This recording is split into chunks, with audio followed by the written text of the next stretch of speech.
Hello, नमस्कार मैत्रिणींनो. आज तुमचं माझ्या नवीन एका व्हिडिओमध्ये मनपूर्वक स्वागत करते. तर आज आहे पाडवा. तर प्रथम तुम्हाला नवीन वर्षाच्या हार्दिक शुभेच्छा. आणि चला तर मग आता आपण करूयात मस्तपैकी. आज पाडवा आहे, त्यासाठीच माझी तयारी चालू झालेली आहे. तर माझं आंघोळ वगैरे सर्व आवरून साफसफाई झालेली आहे. आणि मी आज 4 वाजल्यापासूनच उठलेली आहे, त्यामुळे माझं काम भरपूर प्रमाणात आवरलेलं आहे. आता आपण देवपूजा करून घेऊया. आज प्रथम देवपूजा करणार आणि नंतर गुढी उभारून नंतर स्वयंपाकाला स्टार्ट करणार आहे.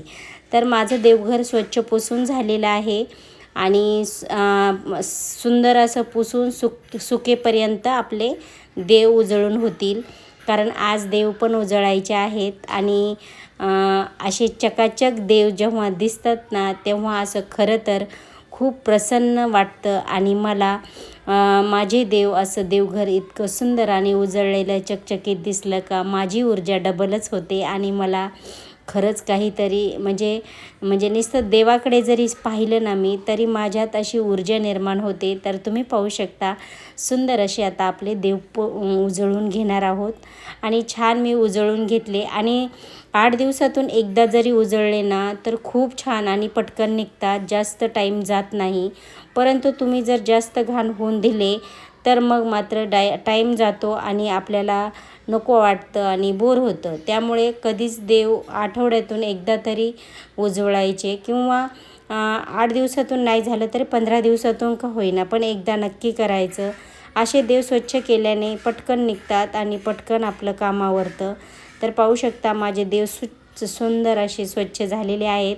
मी आता कोरड्या कापडाने पुसून घेणार आहे. आणि स्वच्छ असे पुसून घेतल्याच्या नंतर मस्त त्यांच्यावर डाग वगैरे काहीच पडत नाही आणि सुंदर अशी आपली आजची देवपूजा होणार आहे. आणि हे पाहू शकता आता मस्त सुकवून झालेले आहेत. आपलं देवघर पण सुंदरपैकी आता सुकलेलं आहे बऱ्यापैकी. तर मग आता छान असे देव उजळून झालेले आहेत फास्ट आता. आणि ह्या सणासुदीची जास्त घाई असते. मी तर आदल्या दिवशीच देव स्वच्छ करते, परंतु आज मला टाईमच मिळाला नाही काल, म्हणून आज करत आहे. तर पाहू शकता असे सुंदर असे सर्व देव हे करून झालेले आहेत माझे. जवळपास 7 वाजेपर्यंत माझं कंप्लीट हे टोटली काम आवरलेलं होतं देवपूजेचं. आणि तोपर्यंत मुलं उठेपर्यंत मी म्हटलं देवपूजा करून घेऊया. आणि देवपूजा केल्याच्या नंतर गुढीची पण चांगल्या प्रकारे तयारी झाली होती माझी. फक्त ती उभा करायची होती. तर मी साडी वगैरे घातली नव्हती, त्यामुळे मी म्हटलं तुम्हीच हे करा, म्हणून मी काही व्हिडिओमध्ये आले नाही पूजा करताना. नंतर केली मी पूजा. आणि हे पाहू शकता तुम्ही, सुंदर अशी आपली ही देवपूजा झालेली आहे. आणि सकाळची सुरुवात प्रसन्न अशा ह्या देवपूजेने झालेली आहे.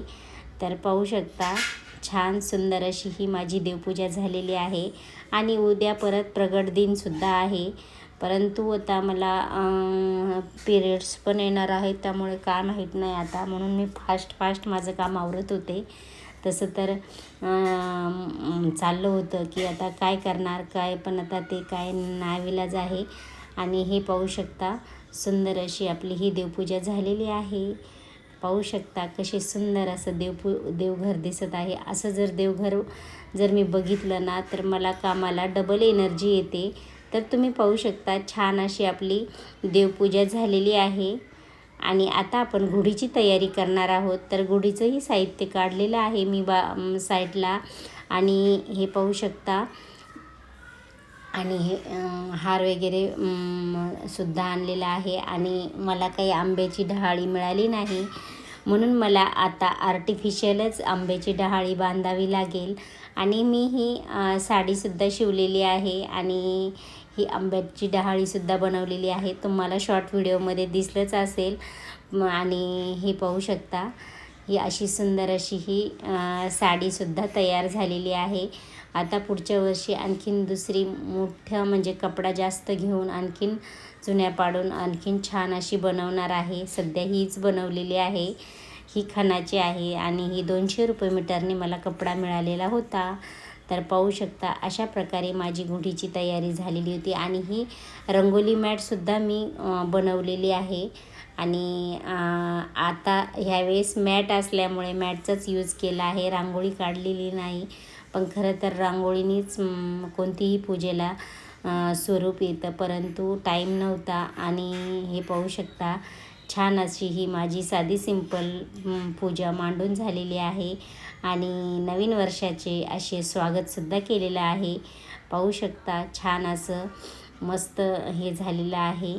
आणि आपला अशा प्रकारे मी गुढीची तयारी केली, देवपूजा झाली. आता आपल्याला करायचं आहे स्वयंपाक. तर स्वयंपाक करण्यासाठी मी स्वयंपाकाचं शूट नाही घेतलं, कारण खूप वेळ लागतो म्हणून मी जास्त, आणि माझं फास्ट काम चालू होतं आज, त्यामुळे मी नाही घेतलं. आणि दरवाजातसुद्धा ही मॅट टाकली, रांगोळीचा कुठेही यूज केला नाही. आणि पाहू शकता तरीसुद्धा काहीतरी हरवल्यासारखंच वाटत आहे.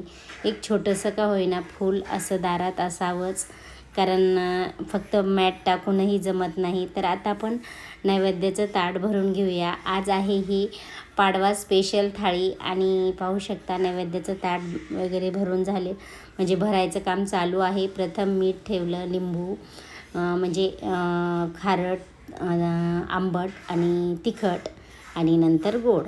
अशा प्रकारे मी हे केलेलं आहे. आणि हे ठेचा, मग ही कढी केलेली होती, कोशिंबीर बनवली, आणखीन बरंचसं काही ताटसुद्धा अपुरं पडलं, एवढं काही सगळं साहित्य झालेलं होतं.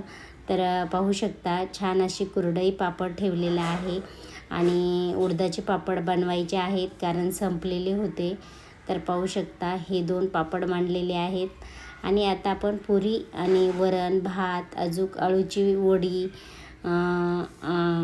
वडी, आणखीन भजे हे सुद्धा राहिलेलं आहे. आणि आता जागा तर अवेलेबल नाही आहे, तर इकडं सरकासरकी चालली होती, परंतु ताट आता मोठंच घ्यावे लागेल वाटतं, कारण याच्यात तर काही साहित्य बसत नाही आहे. आणि हे पाहू शकता सुंदर असं हे आपलं नैवेद्याचं ताट सजलेलं आहे.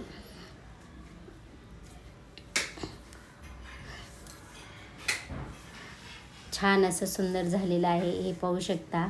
आणि अशा प्रकारे आमचं मस्तपैकी पाडवा सेलिब्रेट झालेला आहे.